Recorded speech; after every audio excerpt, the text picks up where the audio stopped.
misaotranao zahay ry Andriamanitra rainay io rainay amin'ny alalan'i Jesosy Kristy Tompo noho ny fanomezanao anay indray ty fotoana tolakandro ny alatsinainy ity zay andrenesanay ny lahateny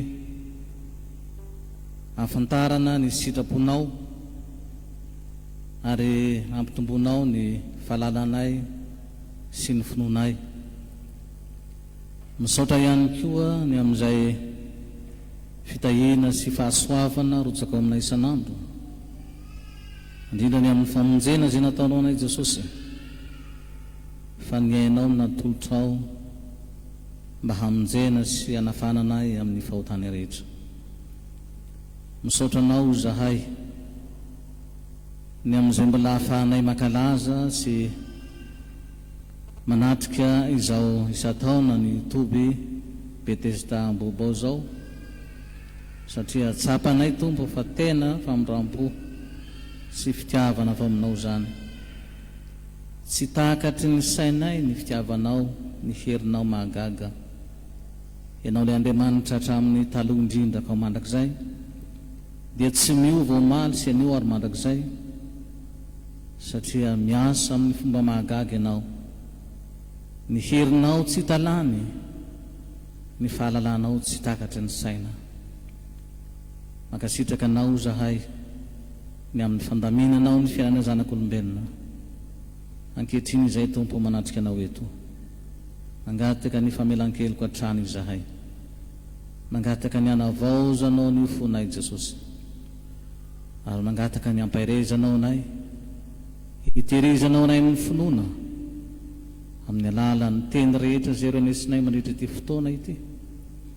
Matoky anao zahay fa tsy hitsahatra hiteny ianao ary ampahery mba hiseho ny voninahitra ao. Da eo ary ny mpanomponao izay nambara izao lahateny izao, mba ny saina avy aminao tokoa no saina entinay mantanteraka ny zavatra rehetra, dia manomana ny fompananay handraisanay zany. Ny anaranao Jesosy no angatanay izao vavaka izao. Amen.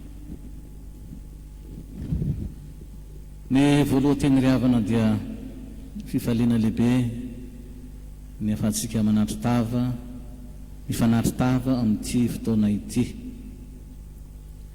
Misaotran'Andriamanitra isika fa tena famindrampo lehibe ho antsika tokoa ny nahazoantsika manatrika ity isa-taona ny toby fa 430 izay atao eto amin'ny toby Betesda Ambobao ity.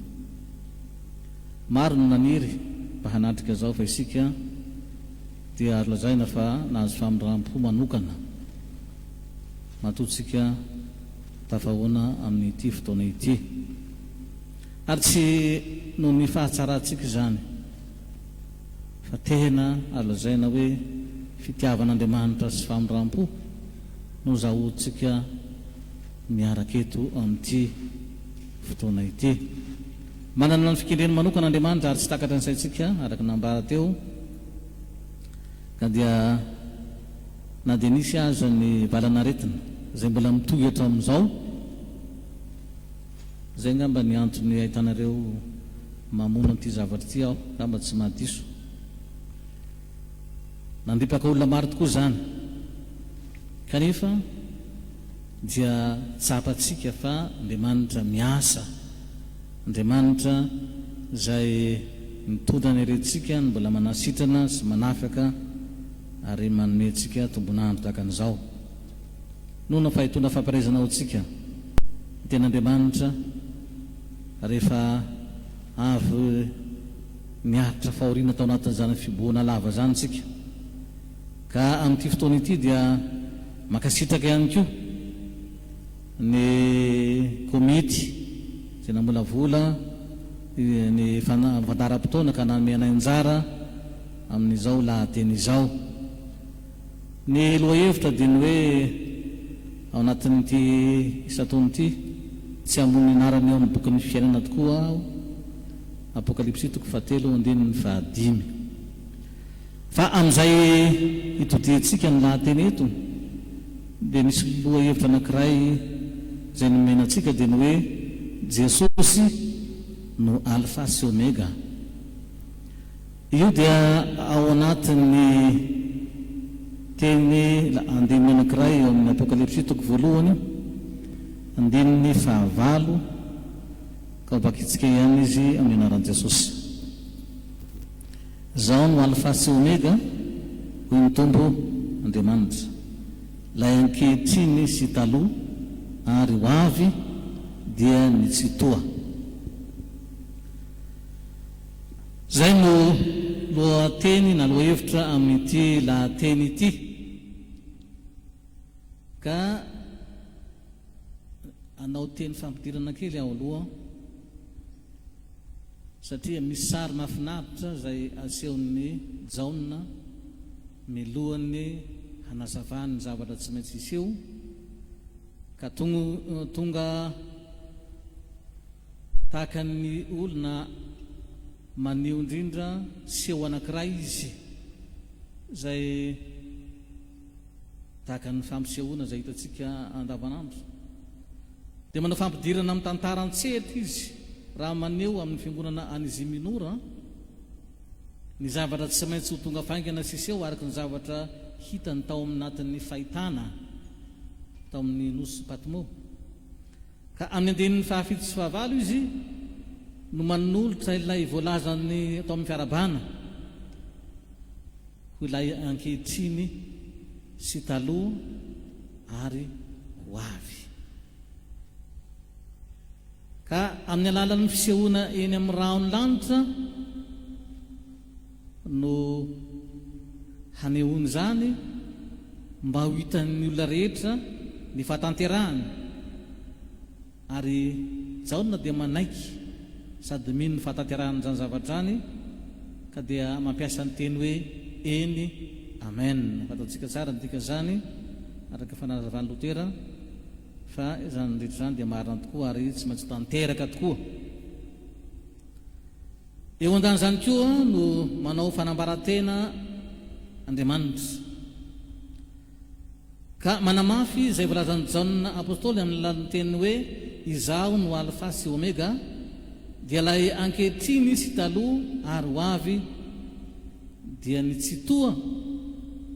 Io tsy toa io dia nadika avy ao amin'ny teny amin'ny testamenta taloha hoe tompony maro, zany hoe manambaratena ho tompony zao tontolo izao Andriamanitra. Izy no tompony ny tantara, ka izany fanambarana taon'izany dia mifanaraka tsara amin'izay resantsika manaraka eto hoe Jesosy no alfa sy omega. Ka irosotsika amin'ny fanazavana indray ny fanambarantenan'i Jesosy ho alfa sy omega. Anisan'ny fanambarantenan'i Jesosy manokana ity teny ity, tahaka izay fahitatsika amin'ny toeran-kafa zay teny fampiasan'ny Jaona manokana angamba raha nanolotra ny filazan'ny sara efatra sy ny boky apokalipsy izy mba ilazana ny fizian'i Jesosy na ny maizy azy. Mety tsy voalaza eto amin'ity andinin-tsoratra masina ity zany, fa tahako ny ila ao zany fanambarana ataony zany. Misy santionany izay tiako hotsongaina sy hampatsahivana antsika eto amin'izany fanambarantenan'i Jesosy zany dia ny hoe izaho no nofinaina. Jaona toko fahaenina andininy fa dia am'telopolo. Izaho no fahazavany zao tontolo zao. Jaona toko fahavalo andininy faharoa ambin'ny folo. Izaho no vavahady. Jaona toko fahafolo andininy fahafito. Izaho no mpiandry tsara. Jaona toko fahafolo andininy faharaiky ambin'ny folo. Izaho no fananganana maty. Jaona toko faharaiky ambin'ny folo andininy fahadimy amby roapolo. Izaho no lalana sy fahamarinana ary fiainana. Jaona toko fahaefatra ambin'ny folo andininy fahaenina. Izaho no voaloboka. Jaona toko fahadimy ambin'ny folo andininy fahadimy. Izaho no voalohany sy farany. Apokalipsy toko voalohany andininy fahafito ambin'ny folo sy ny hafa koa izay tsy voatanisa teo avokoa. Eto zany dia Andriamanitra no milaza hoe izaho no alfa sy omega. Andriamanitra tompo no miteny sainga amin'ireo teny ireo dia ahitana ny fanambarana fototra sitranay ny manao hoe izaono na izaono izy araka teny grika hoe ego emi zay mitovy tsy misy valaka amin'ny fomba fitenin'ny testament taloha hoe izao zay izy na koa izao zay izy hatrizay ary ho mandrakizay. Exodosy 3:7. Araka izany dia heveriny mpandinika sasany fanao raisin'i Jesosy izany anaran'Andriamanitra izany mba ilazana ny maha Andriamanitra an Jesosy tenany koa, satria izany ny fahatsiarovan-tenan'i Jesosy raha teo fa Andriamanitra izy. Tafakambana ao maha Kristy azy ny maha-Andriamanitra azy, ka dia ray ihany izy sy ny ray araka ny Jaona 20:7.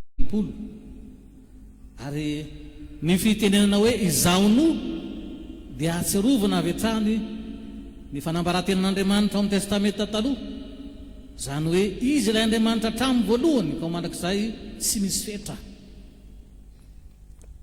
Koa raha lazay nary fa Jesosy no alfa sy omega dia mazava fa fanambaran-tenan'i Jesosy manokana izany ilazany ny fiziany na ny maizy azy, ary dia mitombona tsara ny filazana fa Jesosy no alfa sy omega mitovy amin'ny ray koa, na dia Andriamanitra tompo aza no resahany eto dia mitovy amin'ny ray ihany Jesosy amin'izay fotoana izay. Mbola resantsika manaraka moa ny famaritana ny teny fahatreto aloha dia tiako hazava amintsika fa Andriamanitra sy Jesosy dia iray ihany. Fa nisy soratra masina andininy resahako teo natoloko anareo teo manazava an'izany. Noho izany dia azo lazaina ary ho fanambarana nataon'i Jesosy ihany koa ny fanambaran'ny Tompo Andriamanitra amin'ny ilay teny hoe alfa, zao no alfa sy omega, manambarany tenany amin'izany teny izany izy. Jesosy mantsy havana dia midika hoe Jehova no mpamonjy, zany hoe lay hatrizay ary ho mandrakizay no mpamonjy. Zay raha alavaina zany hoe Jesosy no mpamonjy, lay hatrizay ary ho mandrakizay no mpamonjy. Izy lay teny tonga nofo araka ny Jaona 1:7 ka manao ny asany ray amin'ny famonjena zao tontolo zao amin'ny fahotana. Izy tena ny raha teo no manaiky fa ny ray ao aminy no manao ny asa. Jaona 7:10. Izy koa no miteny fa tsy miasa fotsiny. Jaona 7:20. Kanefa dia mahatsiaro tena ho manao ny asa sy miteny koa Jesosy, na dia ny ray aza no resahana tahaka an'izany. Ko hitan'ny olona sy ren'ny olona tokoa izy rehefa miteny amin'ny fahefany. Hoy indrindra izy, raha miray amiko ianareo ka mitoetra ao anatinareo miteniko io dia angatao zay tianareo na inona fa ho tonga aminareo izany. Jaona 1:7. Mazava ary arak'izany fa Jesosy no lay teny tonga nofo zay tao amin'Andriamanitra tamin'ny voalohany, ary Andriamanitra raha teo araka ny Jaona 1:1 ka amin'ny tena nofo maha olombelona tokoa no niasany fahefany maha Andriamanitra azy ka nanaovan'ny fanavotana ho an'ny olombelona. Tena amin'ny maha Andriamanitra azy no nanatanterahany ny famonjena antsika olombelona. Miray substance amiray izy araka ny fiteny zay anazavan'ny Lotera, satria voalohany dia efa mazava araka ny soratra masina fa izy sy ny ray dia ray ihany. Jaona 1:7. Noho izany rehefa mahita ny ray isika dia mahita ny Jesosy. Jaona 7:7. Ary rehefa mino ny ray isika dia mino an Jesosy. Marina amin'ny Jaona 7:7 koa zany. Rehefa mazava amintsika ary ny maha-iray an Jesosy sy ny ray, dia ho jerentsika indray ny famaritana natao hoe alfa sy omega. raha ny marina tokony atao tany voalohany fa tsy azoko ndinganina mihitsy ny hoe Jesosy no manambara ho alfa sy omega. Zay no nomeniko mito hoe Jesosy no alfa sy omega. Fa raha mijery ny andininy voalohany toko voalohany andiny vavalo tsika dia tsy misy resaka hoe Jesosy eo fa Andriamanitra Tompo no miteny ka azavaina tsara zay fa Jesosy ihany koa dia tahako ny ila ao anatin'izany. Zavatra manaraka dia ny famaritana ny hoe alfa sy omega. Ina ny hevitry ny hoe alfa?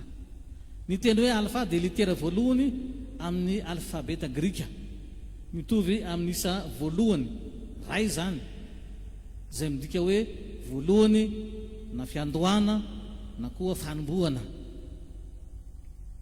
Ka tsy misy zay alohany zany fa izy no atao hoe voalohany zavatra, izy no antony zavatra rehetra. Zay ny tena ambara amin'izany. Ary ny hoe omega dia litera farany koa amin'ny alfabeta grika. Ny famaritan'ny zareo azy moa dia hoe mitovy amin'ny hoe valo hetsy, zany no isa farany betsaka heverina tamin'izany fotoana zany, kaneviny dia farany na fiafarana. Zany hoe tsy misy ao aorianan'izay koa fa manidry ny fotoana rehetra zay isehoany dia izy no hiafarany zavatra rehetra ao aminy no miafara, dia ilay litera farany zany. Asa moa litera 420 zany raha tsy diso amin'ny litera grika. Dikan'izany ny hoe alfa sy omega dia midika hoe voalohany sy farany. Apokalipsy toko 2:20 na koa ny fiandohana sy ny fiafarana. Apokalipsy toko 1:19 dia ao koa zany moa ny 2:20. Amin'ny teny hebreo dia halefa, tsy hoe halefa, alefa, tsy mitovy amintsika hoe alefaso fa litera A koa zany. Zay ny dikany hoe voalohany. Ary ny farany dia tao, na tao no litera farany. Ka ao amin'ny Talmoda zany ny filazana hoe hatramin'ny alefa ka hatramin'ny tao dia midika hoe hatramin'ny voalohany ka hatramin'ny farany koa. Io piasantsika raha mahita ny salaotsika dia mahita hoe alefa, misy hoe tao, misy ireo alfabeta reo ao anatin'izany koa. Ka dikan'izany koa zany dia zao, sady voalohany sy farany koa izy, hatramin'ny voalohany ka hatramin'ny farany. Kanefa dia voafaoko anatin'ny zany litera zany avokoa zany zay heverina hoe ao anelanelany,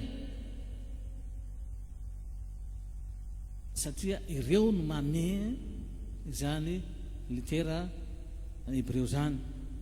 Ka mifanaraka tsara koa amin'ny hoe zay hatrizay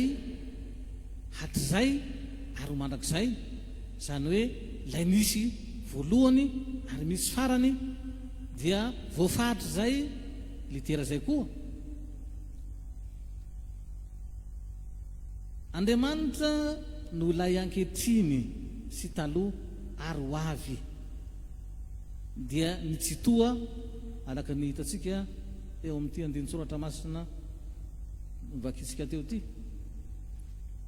Izy lay ankehitriny sy taloha ary ho avy. Ny fitentsika malagasy moa na ny frantsay koa dia le hoe le taloha sy ankehitriny ary ho avy. Fa eto dia lazaina hoe lay misy sy lay efa nisy ary lay amin'ny ho avy. Fa tsy azo ampiasana le hoe fomba fiteny rehefa resaka mahatoteny hoe nisy dia efa misy dia mbola hisy, fa misy foana izy zany. Zay no hoe mahafoaka an'izany daholo. Lay efa hatramin'ny taloha dia misy izy, misy isan'andro an'andro. Tsy misy hoe ny taon'ny voalohany teo dia misy dia aveo tsy hitandray dia manjary tsy misy dia aveo misy indray, fa misy dia misy isan'andro an'andro.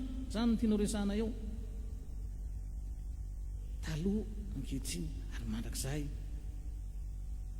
Ka ny hoe tsy toa zany dia mandrak'izay mihitsy zay mahafoaka ny zavatra rehetra sy ny aviny ary ny fahefany araky ny Jaona toko voalohany diny fahatelo izy no niavian'ny zavatra rehetra sady izy koa no naharinany zavatra rehetra.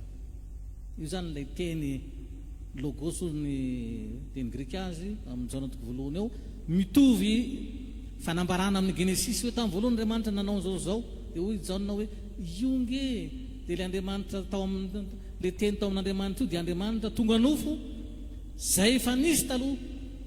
Io zany dia tokony ho fantatsika fa tsy hoe efa tamin'ny tokibon'ny Maria vao nisy lay teny na Jesosy fa efa tao hatramin'ny voalohany, efa niaraka tao amin'Andriamanitra tamin'ny fahariana izy. Raha miresaka ny fahariana isika dia hitantsika eo amin'ny Genesis toko voalohany eo hita soritra ao fa ny fanamasina efa tao namoata ambonin'ny rano ary efa miteny Andriamanitra misy izao teny nampiasany. Io teny io dia lay tao amin'Andriamanitra ary teny tonga nofo i Andriamanitra aty amin'ny testamenta vaovao araka ny mambarantsika amin'ny Jaona. Izy niazona ny zavatra rehetra ao aminy no haretany zavatra rehetra araka ny Kolosiana toko voalohany 7:10. Io zavatra arehetra io dia azoniny ao amin'ny teny zany, ao aminy no isin' zany ary mbola manao famoronana mandaka ankehitriny izy zay fahefana manokana an'Andriamanitra zany. Dia resahako manokana isan'andro le hoe Andriamanitra mamorona, ianao manapaka ny volonao, manapaka ny hoanao dia maniry indray avy eo. Famoronana ataon'Andriamanitra isan'andro zany. Ary ny fiainam-baovao izay nanao teo amin'ny batisa, famoronana vaovao ataon'Andriamanitra amin'ny maha olona amin'ny mponina any an-danitra araka izay nataon'i Jesosy isika. Ka zany no asan'Andriamanitra ao amin'ny Jesosy Kristy, manavao ny fiainantsika zanak'olombelona. Voalaza koa fa izy no lahamatoa amin'ny maty, mahalohany amin'ny zavatra rehetra, Kolosiana toko voalohany 9:12. Araka izany dia tahaka naneke ny fiangonana hatramin'ny voalohany fa Jesosy dia Andriamanitra tokoa, mitovy amin'ny ray no nanekeny koa fa hatramin'ny taloha indrindra izy ary ho mandrakizay mitovy amin'ny ray sady mimbona amin'ny fanahymasina mandrakizay araka ny Hébreo 7:7. Io zany le fisehoan'ny Trinité zay tahaka ny fisehoan'ny Trinité raha teo any amin'ny testamenta taloha. Ndika koa zany fa eo ampelantanany sy eo amban'ny fahefany avokoa ny zavatra rehetra hatramin'ny voalohany ka hatramin'ny farany, satria izy nanomboka ny asa tsara ho fanavotana ny olombelona sy zao rehetra hita maso izao. Ka dia izy koa no hiafarany zavatra rehetra, eny fa na dia mifarana amin'ny fahafatesana ny fiainantsika zanak'olombelona eto tany dia izao mbola manana ny fanalaidin'ny fiainana koa izy sy ny fiainatsita araka ny Apokalipsy toko voalohany 9:12. Mbola manana ny fanalaidin'ny fahafatesana sy ny fiainatsita izy mba handresen'ny fahafatesana amin'ny alalan'ny fiainana zany. Manambara zany fa manana ny fahefana feno amin'ny fahavalo farany mampahoriny zanak'olombelona koa Jesosy. Zany indrindra no lazan'ny Paoly apôstôly. Ary zany koa no antony nampiarezan'ny Jaona ny olona rehefa lavo, nampiarezan'i Jesosy an'ny Jaona azafady rehefa lavo tamin'ny tany ka nekoka tahaka ny maty eo an-tongotra Jesosy. Ka ho indrindra izy aza matahotra zao ny voalohany sy farany dia lay velona tsika fa le ankehitriny resahany eo efa maty taloha zany nefa indro velona mandrakizay indray sady manana fanalaidin'ny fahafatesana sy ny fiainana. Io le Andriamanitra velona ivavazika ka amin'ny anaran'i Jesosy Kristy manan-kery velona no hanaovantsika ny asa rehetra. Tao manamarina izany koa ny fisokafa amin'ny fasana tao aorian'ny fahafatesan'i Jesosy ka nitsanganan'ireo fatin'ny olona maro, fatin'ny olona masina zany zay efa nodimandry.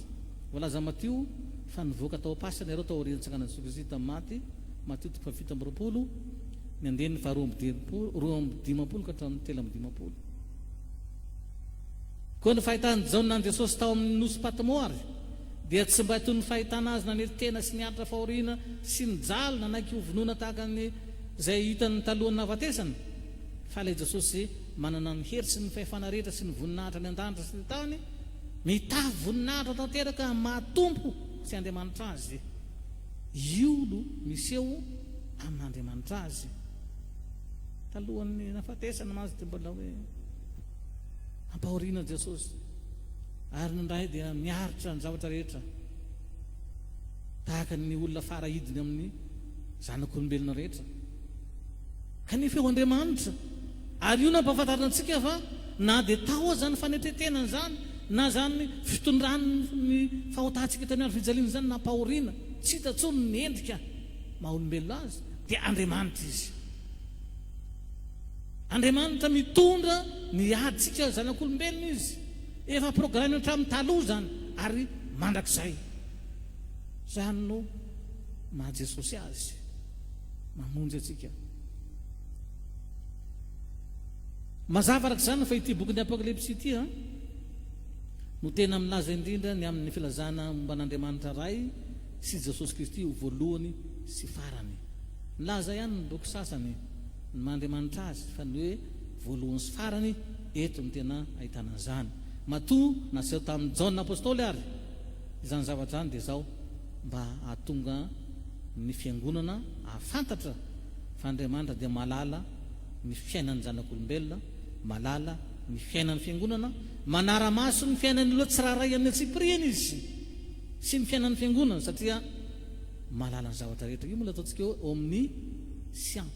Noho izany dia mampahery ny fiangonan'Andriamanitra mba tsy ho ketraka, mampahery ny Jaona apôstôly mba sahijoro eo anatin'ny faninjena sy ny zavatra maro samihafa izy raha mandalo ady. Fa ilay Andriamanitra tompo ny zavatra rehetra, Andriamanitra tsy to no miatoka azy hatramin'ny voalohany ka hatramin'ny farany. Tokony fantatsika araka izany fa mahalala ny zavatra rehetra misy eo amin'ny fiainantsika koa Andriamanitra amin'ny Tsipriany, manomboka hatramin'ny voalohany fahatongavantsika teo ambony tany na mbola tsy nitorotoroana akory aza, ary hatramin'ny kely indrindra ka hatramin'ny lehibe indrindra. Ary zany indrindra no lazany ny toetra ny fiangonana fito tany Azia Minora ho santionan'ny fiangonana maneran'izao tontolo izao, mba ilazana fa tsy miafina amin'Andriamanitra nge io zavatra ataontsika io ao am-piangonana io. Izao tsika miangona eto zao tsisy miafina amin'Andriamanitra zany, asehon'Andriamanitra amin'ny andro farany hoe zao no nataonao, zao no nataonao, na ny fiangonana tsiraray zany na ny olona tsiraray zany dia hita eo. Ka mba hibebany dia mba afantarina azy hoe aza mandeha mpahazarana fotsiny, aza mieritreritra mandeha ho azy izy ity, fa Andriamanitra manara-maso tsara ny fiainan'ny olona tsiraray sy ny fiangonana. Ka dia miteny izy hoe zao ny toetranao ny fiangonana any Efesosy, zao ny toetranao ny fiangonana ao Sardis sy ny sisa sy ny sisa, dia samy le tena toetrany tokoa. Zany no ambara zany fa tsy hoe Andriamanitra hiteniteny foana ka dia manao orakla na manao inona moa izy ity, manao an'ireny fomba hoe jery andro sy ny sisa sy ny sisa, dia arakaraka ny zava-misy hitany aty ambony tany sy eo amin'ny fiainan'ny olona dia mba manao kely fantaminana hoe ty zany ohatra zao fa zao ny fiainanao. Fa Andriamanitra mahalala lavitra hatramin'ny mbola tsy misy akory aza maika moa nefa misy. Miantony zany araka nambara teo dia mba hibebana, hialana amin'izy zay tsy mety amin'ny ratsy fanao. Fantatr'Andriamanitra avokoa ny zava-mitranga isam-potoana satria izy no fototsy ny famoronana sy tombo fotoana isehoan'ny tantara rehetra. Ohatran'ny hoe izy manao tantara, izy no tompony zavatra rehetra, sady Andriamanitra ny Andriamanitra izay heveren'olon'Andriamanitra eto ambony tany, manatrika mandrakariva ny vahoakany amin'ny fomba tsy takany ny saina izy. Io le nisana teo eo amin'ny présence, mandatrika atsika eto izy. Ny atsika rehefa tsy hita amin'ny masotsika tsy azontsika tapaina ohatr'izao dia efa tsy eo le olona, fa Andriamanitra manatrika atsika. Andriamanitra tsy to izy tompo isan, eo am-pelantanana avokoa ny zavatra rehetra ka afaka mifehy ny zavatra rehetra. Zay le omnipotence.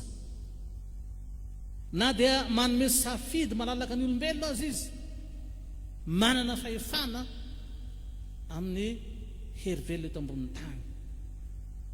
Araka izany dia tsy mahagaga raha hitany Jaona ireo zava-mananana efatra samy manana elatra enina avy sady feno maso ny tenany rehefa ny tenany rehetra ary manodidina izany koa trany anatiny dia mankalaza n'Andriamanitra tsy mitsahatra ireo na andro na alina ka manao hoe masina masina masina ny tompo Andriamanitra azy toa lay taloha sy ankehitriny ary ho avy.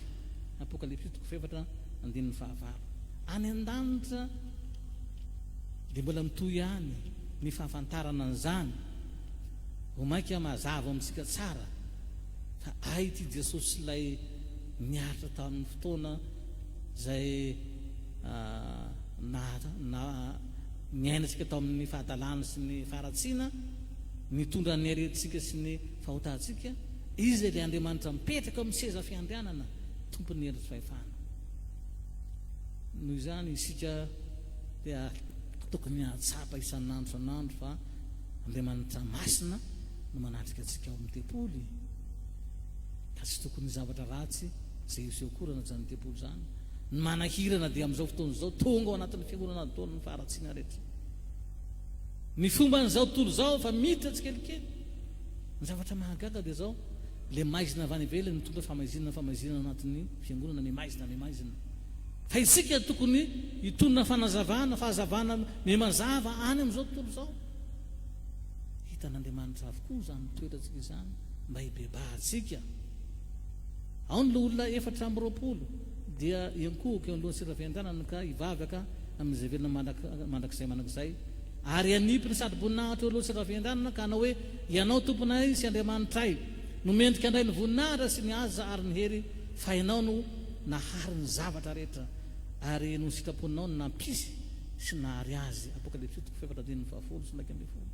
Sitrapon'Andriamanitra ny mahatoy izao atsika, nampisy atsika ary indrindra nandovatsika le fiainana ho avy koa, ka dia izy ihany manara-maso sy mananatra mba ho tanteraka arak'izay fikasana izay. Ary mbola hita koa zany ao amin'ny Apokalipsy 2:12 manao hoe misaotra anao zay tompo Andriamanitra ao.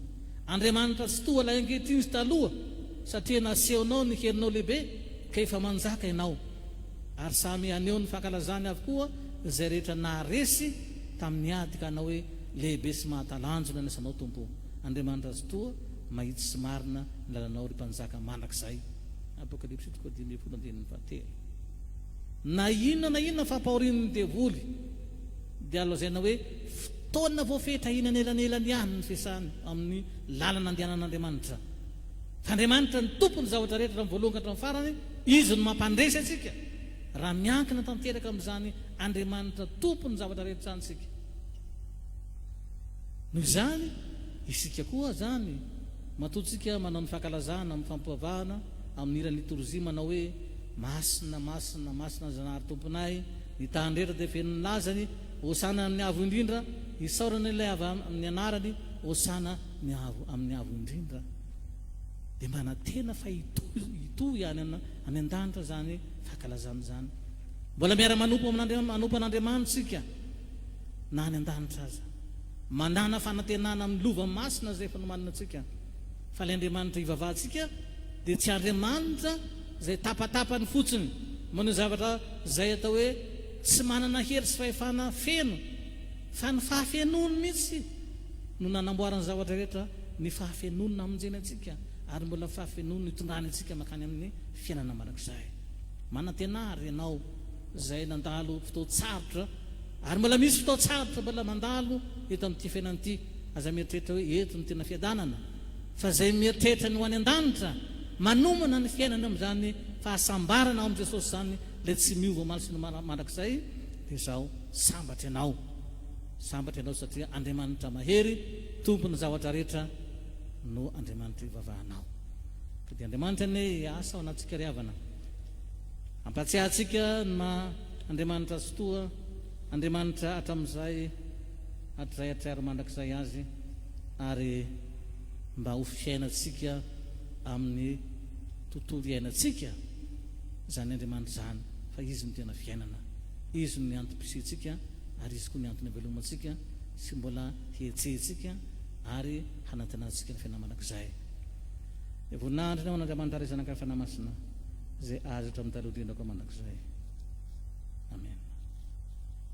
Hivavaka isika, mbola tsy mitsahatra misaotra anao zahay ry Andriamanitra ray zanaka efa namasina ray ankehitriny sy taloha ary mandrakizay zay mbola mampahery sy mihazo anay amin'ny teninao, mihazo anay amin'ny sandritra mahery satria Andriamanitra tompony fahefanainao ka na dia mandalo ady amin'ity fiainany ity azy zay tahaka izay nahazo ny olona tamin'ny androny fanenjehana tamin'ny androny Jaona apôstôly dia mbola mahatoky izay fa tsy mahamelanay horery ianao ho tanterahanao ny tenina fomba ray mandrakariva ambara-pahatongana fataperana tontolo izao ka tsy misy maharomoka zay am-pelantananao amin'ny anaran'i Jesosy mangatana izany.